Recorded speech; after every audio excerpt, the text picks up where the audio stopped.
gergaji besi yang lunak. Dari 2 lubang bor tadi digergajilah tempurung kepala seseorang. Itu bukan tempurung kelapa, tapi tempurung kepala. Coba lihat, begitulah proses menggergaji tempurung kepala di rumah sakit kalau operasi. Lihat baik-baik, sampai putus gergaji itu. Kemudian baru diangkat tempurung kepalanya. Kemudian baru dibuka selaput pembalutnya.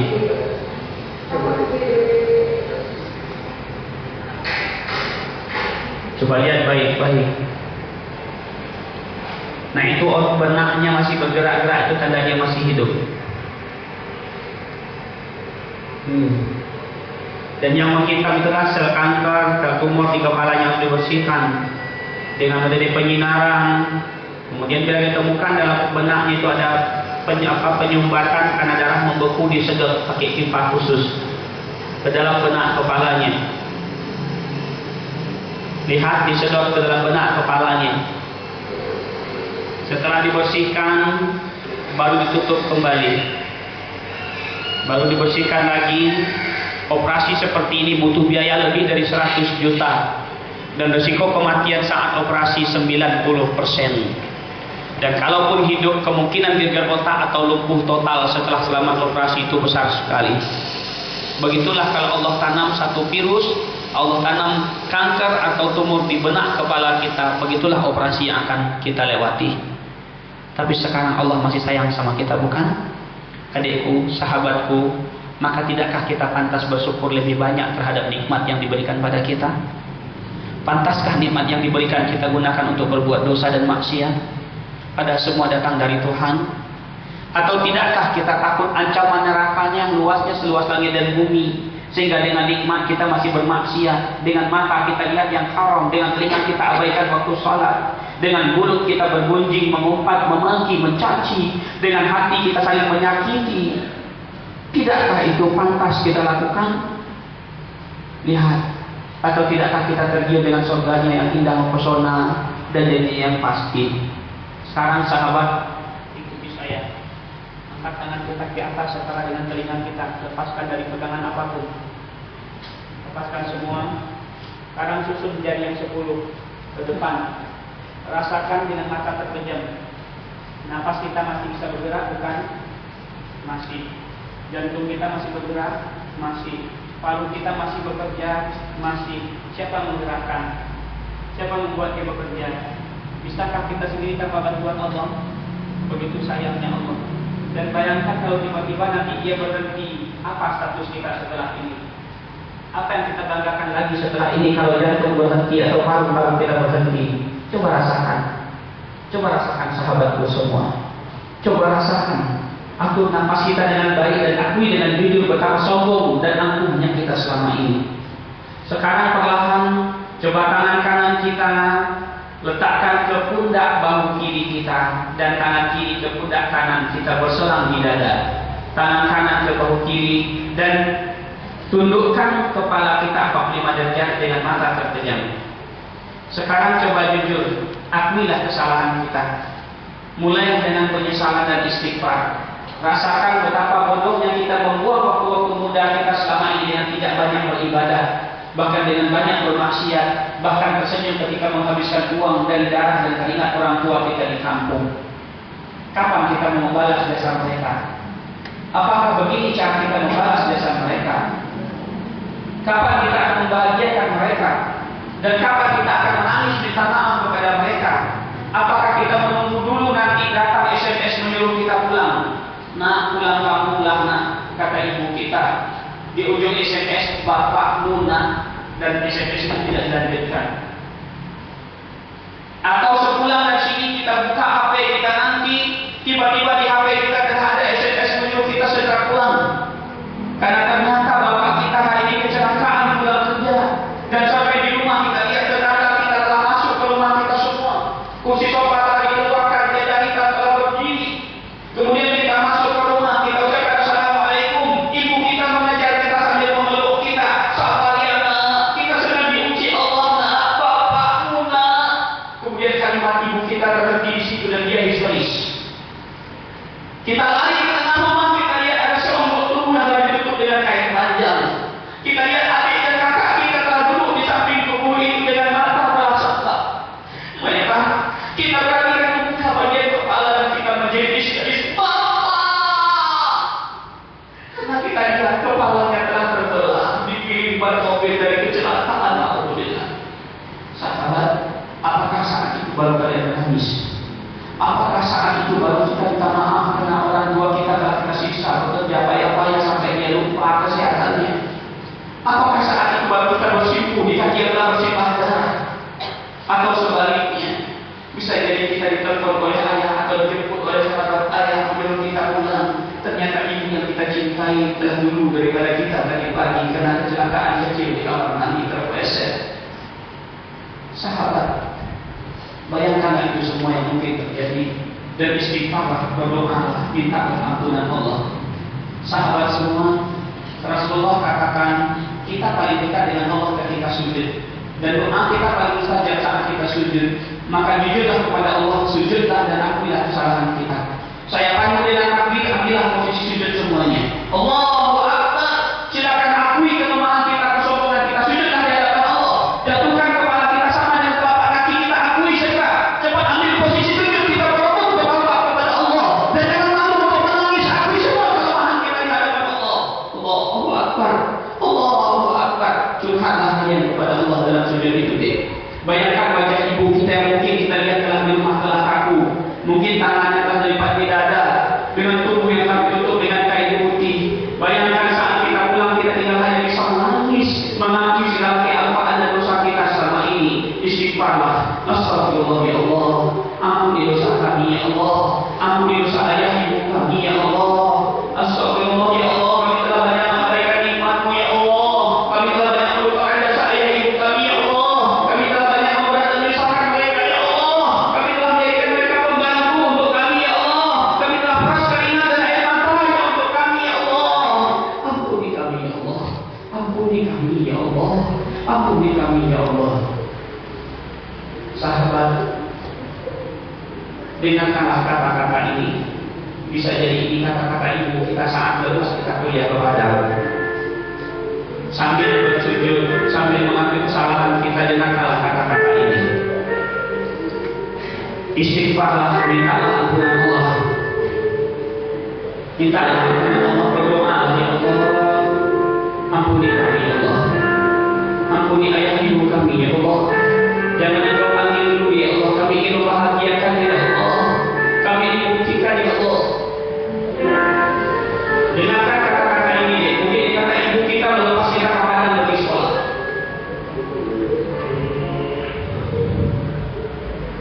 Kepada anakku yang pernah menuntut ini.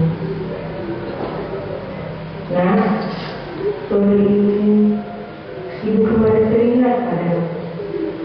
Bayangkan wajah ibu kalian semua. Ibu ingin mengurusmu seperti saat kau tertidur.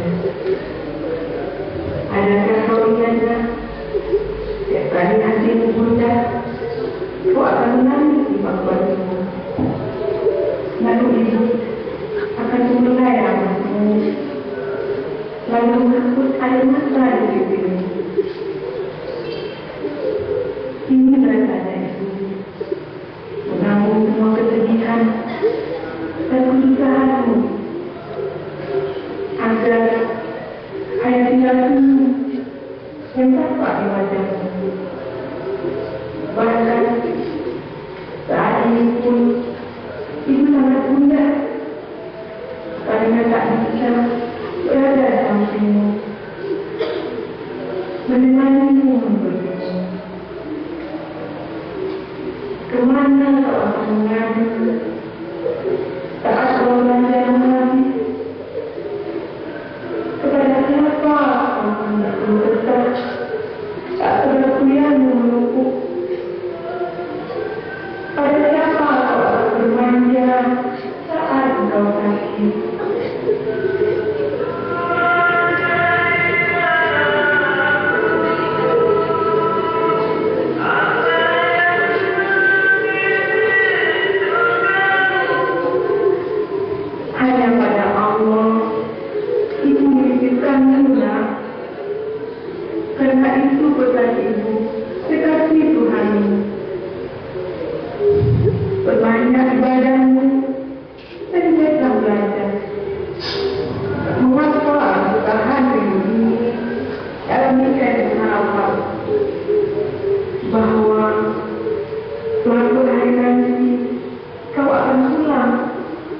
Allah memperhatikan. Tadi sekarang bangunlah dan ambil posisi kanan berdoa. Ambil posisi kanan berdoa, bangunlah duduklah bersimpu atau bersila dan angkat tangan kita. Na'udzubillahi minasyaitonir rajim. Bismillahirrahmanirrahim. Alhamdulillahirabbil alamin wal 'aqibatu lil muttaqin. Wassalatu wassalamu ala asyrofil mursalin wa ala alihi wa sahbihi rasulillahi ajma'in. Allahumma ya Allah yang Maha Pengampun, ampuni dosa kami ya Allah yang telah banyak melakukan dosa di usia kami yang muda ini karena kesombongan kami. Ampuni dosa ayah ibu kami ya Allah, ampuni kita lalai ketika mengandung melahirkan membesarkan kami. Pelihara mereka ya Allah, jangan mengurangi mereka dulu ya Allah, karena kami masih ingin membahagiakan mereka. Jadi sahabatku semua, doakanlah ayah ibu kita, karena doa dari mulut kita lebih makbul, lebih afdal. Gunakan bahasa yang kita mengerti dengan keyakinan kita masing-masing. Minta kepada Allah, minta kepada Tuhan. Sebutkan, karena kita tidak bisa menolak takdir. Tapi kalau doa kita dikabulkan bisa menolak takdir, karena kata ulama hanya doa yang bisa menolak takdir seorang hamba. Apakah kita baru berdoa kalau memang SMS telah kita dapat nanti di HP kita saat kita buka menyuruh kita pulang, disebutkan situ kata inna lillahi wa inna ilaihi raji'un, yang isi SMS nak pulanglah nak, ayahmu nak kata ibu, atau sebaliknya ibumu nak kata ayah pulanglah nak, minta izin sama dosenmu, tinggalkanlah kuliahmu, ibumu nak telah mendahului kita. Berdoalah, jangan malu pakai adik-adikku. Lapaskan doa kalian, lapaskan, ulang-ulangi, sebutkan, sebut satu-satu permintaan kita untuk ayah kita. Mungkin kemarin kita tinggalkan dia sedang sakit, sebut satu-satu keinginan kita sekarang. Untuk ibu kita mungkin telah tua renta, sebut satu-satu keinginan kita. Atau kalau ada ayah ibu kita yang sekarang sudah di alam kubur, sebut satu-satu. Ya Allah, kalau kuburnya sempit lapangkan ya Allah. Kalau kuburnya gelap terangi ya Allah. Kalau kuburnya panas hentikan ya Allah panasnya ya Allah. Kalau kuburnya gelap berikan cahaya yang cukup untuknya ya Allah. Kalau Allah sedang menyiksa hentikan siksa ya Allah.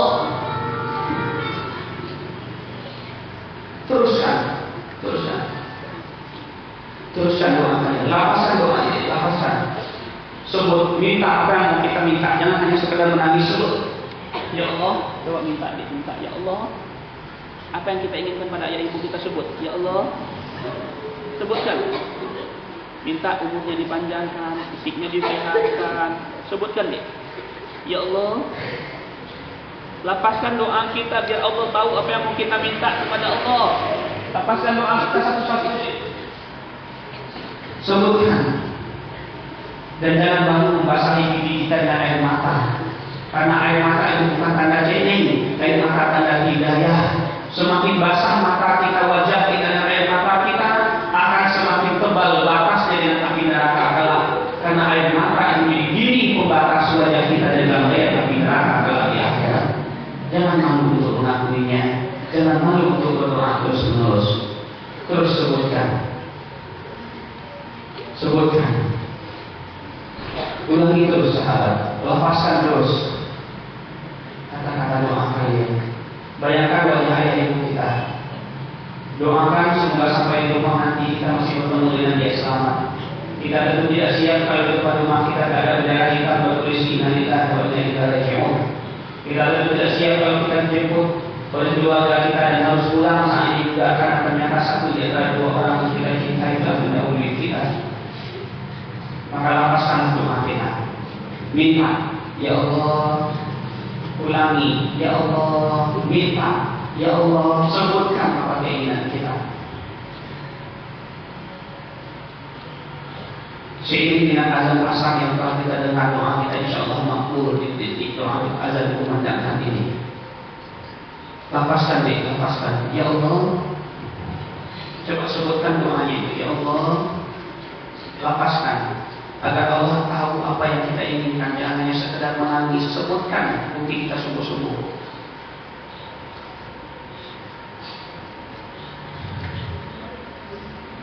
Ya Allah, ya Allah, minta karena kita berdoa kita Rabbana fir lana wa liwalidayna warhamhuma kama rabbana shighara wa li jami'il muslimina wal muslimat wal mu'minina wal mu'minat al ahya'i minhum wal amwat wa ya hadiyal hada bi rahmatika ya arhamar rahimin. Rabbana atina fid dunya hasanah wa fil akhirati hasanah wa qina adzabannar.